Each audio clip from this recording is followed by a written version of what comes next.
Hello guys, this is Silverfish here, and I did an order with JM Bullion.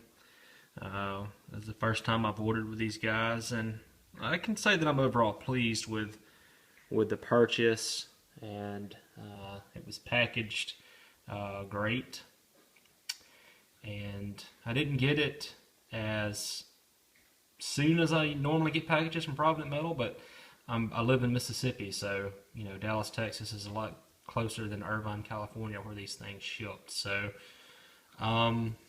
overall, though, they were packaged well, and I showing you what I paid for each item that I received. These 5 ounces, and I wanted to kind of talk to you a little bit about anybody that's new to silver that may be just looking at this video who hasn't ever collected before. And people try to put rhyme and reason to it. How does some people go about collecting silver? What are the things that they look for? What what items do they buy? Should I buy just straight bullion, or should I buy numismatics? Or should I at least just buy coins that have a government face value, which all these coins that I'm about to show you do outside of the Garasopa round, obviously, and I'll get into that. So what I look for is basically items that are a decent price, that I think will have decent resale value relative to what I invested. And by and large, this ticket I think is a great reflection of that. That's what I was trying to do. So let me explain. The 2014 1-ounce Tokelau coin there for $20.59 I think was a steal of a deal. Simply because it's a great looking coin for a really great price. This is a very, very sharp looking coin. I don't have a Tokelau coin, and I thought it was high time that I received one. And this is the yellowfin tuna, and I couldn't be happier, especially paying right at the $20.59 for the coin. So I really am glad that that I received that coin for the price. And I wouldn't have no problem probably getting another $7-8 out of that in the future, and flipping it. So getting this coin for $20 I think is a solid investment there. I mean, all I'm going to do is strap it in airtight and sit on it for a good while, but yeah, I expect to get more than $20 out of it when I go to resell. Next coin, the 2-ounce Australian silver goat. Now you'll notice, relative to spot, and I've mentioned this in a few other videos, the Lunar Series is holding steady. It's holding firm, right? So, if we're looking at roughly still paying $20 for a decent coin, a lot of people were still just didn't want to pay a markup on Lunar right now because silver's so low. So, if you're looking relatively paying $20, spot price is around 18 to 19. Then, for 2 ounces, you'd look at it, it'd be 40 some odd dollars and tax $41. So, I mean, you're only paying another $7 for Lunar, especially 2-ounce Lunar. And, I think this one is kind of sneaking up on people. I think silver's down right now, and there's a lot of people aren't really looking at it, investing as heavy. I am taking advantage. I'm investing very heavy because when the bug comes back around, it's going to bite people. And I want to be invested. So, I have the 2-ounce here of the horse. So let's look at the year of the goat. And it does not do itself any injustices here. This is the 2-ounce Lunar, year of the goat. I love these coins, and always, when I got the horse, the 2014 year of the horse and 2-ounce coin, I said, wow, investing in the 2-ounce Lunars is definitely, in my opinion, the way to go with these coins. hands down, no doubt about it. They're flashy displays, and they just make for such an awesome showpiece in a 2-ounce rendition. And you know, if I bought a 2-ounce lunar every year, I don't see myself having any trouble flipping these $50 bills, which is basically what they are.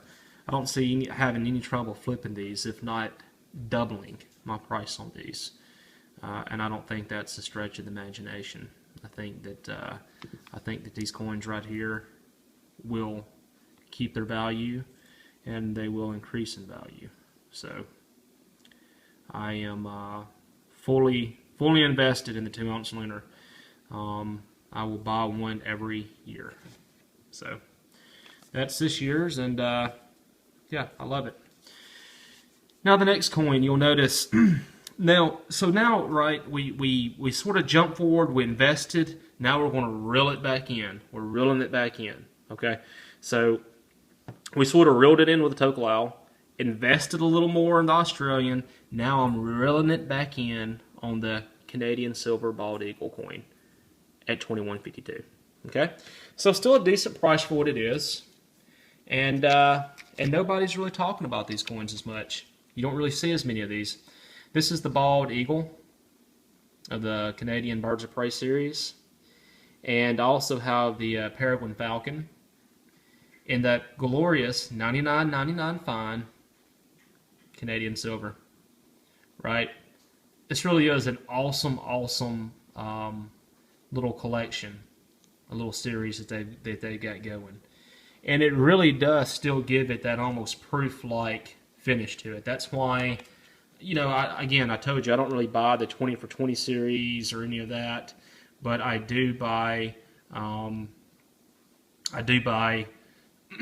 of their other series because I am a fan of the Canadian Mint, and I will buy some of their cheaper stuff because I still think it's a good quality product, and it's still the purest government bullion in the world. So, you know, why not? Why not get it? You know, and I don't really care if there's a little milk spotting on them or something. You know, it's a fun little series to collect. It's a very economical series to collect.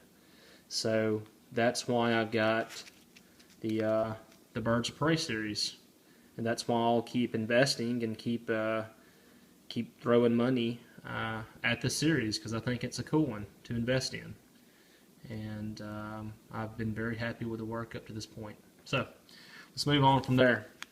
All right, so we reeled it in. Now we're going to look at, we're sort of throwing the cast back out there, right? We're casting the line back out with a 1-ounce Garasopa Shipwreck Silver Round. So I paid a little bit more for a round. Why? Obviously it's the Garasopa round, right? So, you know, this little round has, you know, some historical significance to it. It's plastered right there on the silver. It tells you sunk February 17th, 1941, which is sort of cool for me to think about because, you know, December 7th, 1941 was Pearl Harbor. So not only did it sink the same year that Pearl Harbor occurred, but my birthday is also December the 7th, Pearl Harbor Day. So there you go, cool. Right, so why did I invest in this? Okay, there's no doubt in my mind that inevitably sooner or later, now I know that they've been cranking out thousands of these, but this round will hold value. It's not just any round. It's from the USS Garasopa. It's been you know, underwater for years and years and years. Okay, it has you know, historical significance. There's a timestamp on that round in particular. Okay, you know, I didn't want to buy any of the bars because I didn't want to invest in those. I think you can get them in 10-ounce bars. I think that's what they were selling them in. Yeah, I'm not sure if they had a 5-ounce bar. I do know I'm pretty sure I saw them in 10-ounce bars. Maybe they had some 5s, but anyway, these rounds were economical for people to get their hands on some Garasopa silver. So, you know, why not? So, you know, I guess when I invest, it's to have a well-rounded collection, and it's also to try to play it smart it's okay if you're paying a little over, in my opinion, for some coins. As long as you know that it's either going to stay stable at that price or that inevitably the price is going to go up. So, it's almost like buying stock. It's really how I study it and look at it, and there's no rhyme or reason to it. It's just really a matter of trying to say, okay, if I invest now, what's going to hold value, maybe what's going to stay the same, and what's going to flip. So, there's a lot of people out there. I mean, if you were to eBay some of this stuff on years down the road, who like the Canadian Mint, who are also really good bird enthusiasts. Okay, they'd probably pay more to get this coin on down the road if someone missed out on the series, right? So, again, it's for me, it's all about staying diverse. It's all about staying well-rounded, and it's all about having fun with it. So, I bought a lot of coins this year that I needed, a lot of modern stuff. I keep telling myself, hey man, go back, get your constitutional silver. This was supposed to be my constitutional silver year. And I haven't done a fine job at it. They're just cranking out so many new products that, I've got an eye for the new shiny stuff, and it's hard for me to reel back in and then buy some of the constitutional. So I plan on taking a constitutional swing, and the last constitutional silver that I bought was just a Morgan. So I'm going to go back to that and get my constitutional silver. I just wanted to follow up with some series that I'm investing in, and go from there with it. Obviously, I'm going to buy a